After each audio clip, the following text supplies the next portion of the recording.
Hi friends, welcome to Hariom consultants. कैसे हैं आप? Hope everything is fine at your end. तो ये वीडियो बेसिकली हमारे से काफ़ी इंक्वायरी आ रही थी। Social and cultural activity visa के नाम से काफ़ी न्यूज़ भी है और काफ़ी लोग इस पे क्वेश्चनिंग हो रही थी।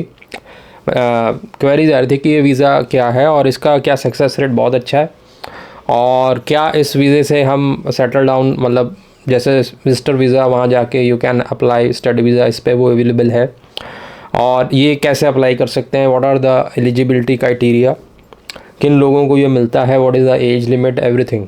तो इस वीज़ा में इस वीडियो में बेसिकली आपको इसी वीज़ा के बारे में बताएंगे। सबसे पहले तो मैं आपको क्लियर कर दूं कि ये नया वीज़ा नहीं है, इट इज़ ऑलरेडी एस्टैब्लिश्ड, मतलब ऑलरेडी अनाउंस्ड वीज़ा है। इसके ऊपर हमने ये जो कैटेगरी है 408 है, टेम्परेरी एक्टिविटी वीज़ा। अब इस टेम्परेरी एक्टिविटी वीज़ा में काफ़ी मल्टीपल स्ट्रीम्स हैं, तो हमने एक ओवरऑल वीडियो बनाया हुआ है इसके ऊपर, आप देख सकते हैं, पहले भी हमने रिलीज़ किया था। तो उसमें से वन ऑफ द स्ट्रीम है ये कल्चरल एंड सोशल एक्टिविटीज़ की।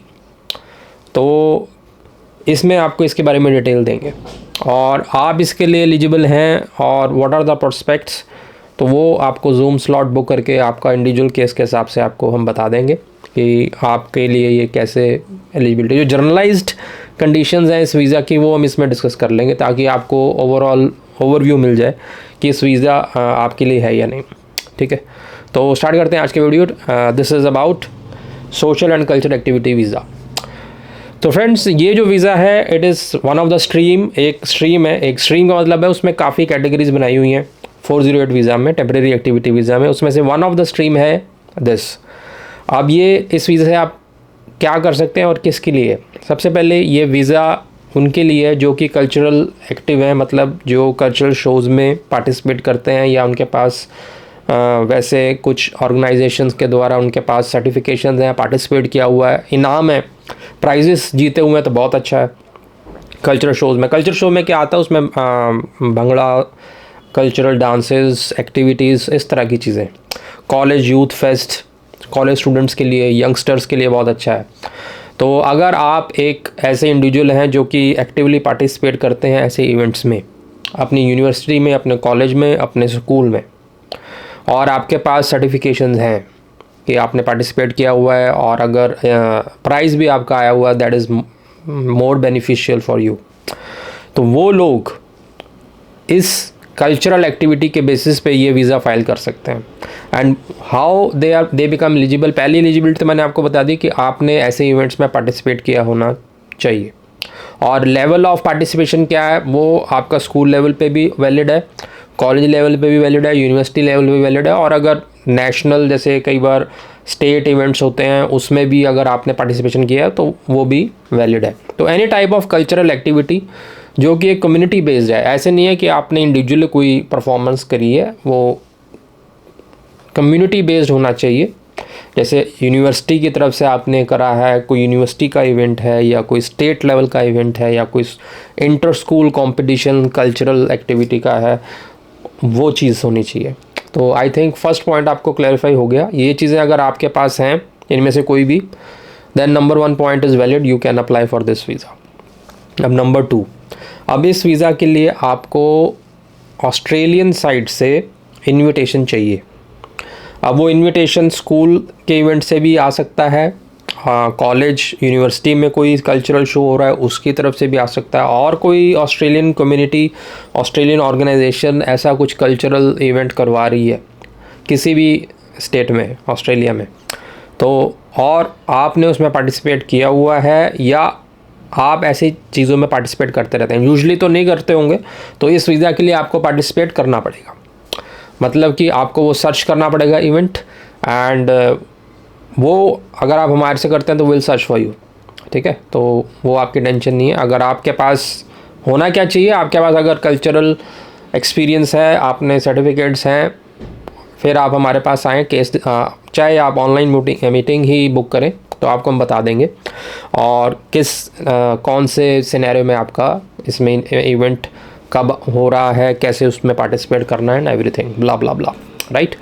तो ये चीज़ें this is the second point you should keep in mind कि आपको वहाँ से पार्टिसिपेशन के लिए इनविटेशन होना चाहिए या आपको खुद पार्टिसिपेट करके इनविटेशन लेना है, एनीथिंग। तो number 2 point is you should have invitation to participate, और वो मिल जाता है, that is not a problem. Major जो उसमें कंसर्न है आपका फर्स्ट पॉइंट है that you should have that experience, certificate से वो प्रूव होता है। नंबर थ्री इसमें जैसे 408 में अब मैंडेटरी हो गया है, अगर आपका कोई विजिटर वीज़ा का रिफ्यूज़ल है then you can not apply for this visa, ये आप ध्यान में रखें।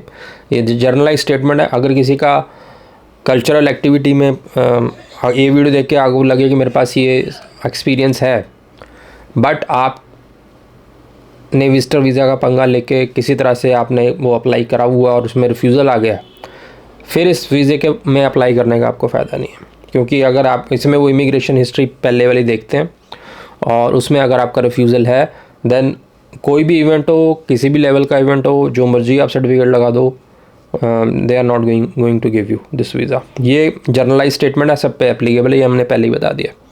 तो अगर आपका रिफ्यूज़ल है then don't apply for this visa. अगर आप फ्रेश केस हैं, विजिटर वीज़ा में कोई रिफ्यूज़ल नहीं, ऑस्ट्रेलिया का खासकर कोई रिफ्यूज़ल नहीं है, कनाडा और किसी कंट्री का है तो कोई इशू नहीं है, ऑस्ट्रेलिया का रिफ्यूज़ल नहीं होना चाहिए इस वीज़ा के लिए, ठीक है। और you can apply from outside also, मतलब आप बाहर से भी, मतलब इंडिया से भी अप्लाई कर सकते हैं इस वीज़ा के लिए। Inside when you are in Australia तब भी आप अप्लाई कर सकते हैं। तो ऑस्ट्रेलिया आप कहेंगे हम क्यों ही करेंगे तो मैंने आपको पूरा उसका बताना है कि कैसे कैसे। तो यू आर मोर कंसर्न कि हम इंडिया में हैं और हमने वहाँ जाना है, तो उसमें कैसे करना। उसमें पहली कंडीशन आपके पास सर्टिफिकेशंस होने चाहिए, अवार्ड्स, प्राइजेस। नंबर 2 आपके पास वहाँ से इन्विटेशन। नंबर 3 कोई रिफ्यूज़ल नहीं होना चाहिए। नंबर 4 फाइनेंशियल्स देखते हैं। आप अगर स्टूडेंट हैं that is the most important. अगर ये चीज़ आप प्रोफेशनली कर रहे हैं तो फिर प्रोफेशनली मतलब आर्टिस्ट होते हैं वो इस चीज़ को अगर करना चाहते हैं तो फिर उनका जो इनकम है वो बीच में ज़रूर वो देखेंगे कि आप कितना बना रहे हो पैसा, तो उसमें वो सारी चीज़ें फाइनेंशियल्स लग जाएंगे उनका ITR, उनका सारा कुछ, और वो उस पर भी क्राइटेरिया एक और बैठ जाएगा। तो बेटर है अगर आप स्टूडेंट शो करें, दैट इज़ द बेस्ट। तो अगर आप स्टूडेंट हैं कॉलेज में, यूनिवर्सिटी में, किसी भी, और आप कल्चरल इवेंट्स में पार्टिसिपेट करते हैं, देन आपके पेरेंट्स के डॉक्यूमेंट्स के ऊपर यू कैन अप्लाई। अब वो कैसे, किस सिनेरियो में, that is a variable thing, वो जर्नलाइज स्टेटमेंट नहीं हो सकती है। तो उसके लिए आप ज़रूर डिस्कस करें कि मैं स्टूडेंट हूँ, मेरे पास ये सारा कुछ है, मेरे पेरेंट्स ऐसे ये सिनेरियो में है, जॉब में है, बिजनेस में है, then on the basis of that we can recommend you कि you should apply for this visa और नॉट, ठीक है। एंड 5 चांसेस ऑफ अप्रूवल, इसमें बहुत बात आ रही है कि इसमें सक्सेस रेट बहुत अच्छा है। देखिए कल्चरल इवेंट में पार्टिसिपेशन हर कोई नहीं करता और हर किसी के पास ये अवार्ड्स और ये सारा कुछ नहीं होता है, ठीक है। तो इस वजह से, और नंबर 3 थोड़ा महंगा वीज़ा है, इसमें फ़ीस भी ज़्यादा है, $410 तो एम्बेसी फ़ीस ही है। उसके अलावा उसमें आपको इंश्योरेंस भी करानी है, दैट इज़ ऑल्सो मैंडेटरी। फिर अगर कल्चरल इवेंट की कुछ फ़ीस है वो भी आपको भरनी है। तो ये सारी चीज़ें डाल के सिनेरियो क्या बनता है कि इसमें एप्लीकेंट्स कम होते हैं, तो कम होने की वजह से सक्सेस रेट अच्छा है, बट ऐसा नहीं है कि कोई भी XYZ इसमें कर देगा और उसको मिल जाएगा, ऐसा नहीं है। दे विल असेस एवरीथिंग, आपके कल्चरल इवेंट के डॉक्यूमेंट्स असेस किए जाएंगे, आपके पेरेंट्स के डॉक्यूमेंट देखे जाएंगे। हाँ, success rate of students as compare to जो जॉब में है उनका ज़्यादा अच्छा है, वो मैं आपको क्लैरिफाई कर देता हूँ अभी, ठीक है। अगर आप स्टूडेंट हैं तो आपका चांस ज़्यादा है। एंड अगेन आपके पेरेंट्स की प्रोफाइल ज़रूर हम इससे एक बार डिस्कस करें, ऐसे ही उठा के आप अप्लाई मत कर दें, क्योंकि दैट इज़ ऑल्सो इम्पॉर्टेंट, ठीक है। और last question and the most important question इसके बारे में क्वेरी कि इस पे ऊपर हम आगे वीज़ा अप्लाई कर सकते हैं या नहीं कर सकते। तो आंसर इज़, अब तक जितने भी हमने इसमें देखे हैं वीज़े और लिए हैं, इसमें ऐसी कोई कंडीशन नहीं आती नो फर्दर स्टे वाली। So that means it is equivalent to visitor visa. Multiple entry visa होता है, चाहे 3 महीने का मिले, चाहे 6 महीने का मिले, चाहे साल का मिले, it is multiple entry visa and there is no condition और no further stay and you can apply study visa on that. So ये क्वेश्चन बहुत इंपॉर्टेंट आई थिंक सबके में क्वेरी रहेगी कि हम ले तो लें, उसका फ़ायदा है कि नहीं। फ़ायदा है, you can start your journey of settlement in Australia by getting this visa, ठीक है। बाकी और भी कोई अगर आपके पास इसमें क्वेरीज़ आपको लग रही हैं, जनरलाइज क्वेरीज़ हैं, वो आप नीचे कमेंट बॉक्स में लिखें। और अगर कोई स्पेसिफिक प्रोफाइल डिस्कशन है then you should WhatsApp hello to the given number and book a slot. और अगर आप चंडीगढ़ के आसपास हैं या लोकल आईटी हैं then you can book a appointment, meet me in my office and you can have it. ठीक है, thank you very much. Video अच्छा लगा लाइक शेयर सब्सक्राइब जरूर करें। और आपने इस वीडियो से पहले सुना है तो वो ज़रूर कमेंट बॉक्स में बताएं, सुना है तो कहाँ सुना है, व्हाट इज़ द सिनेरियो, तो this is the real situation जो मैंने आपको बता दी है।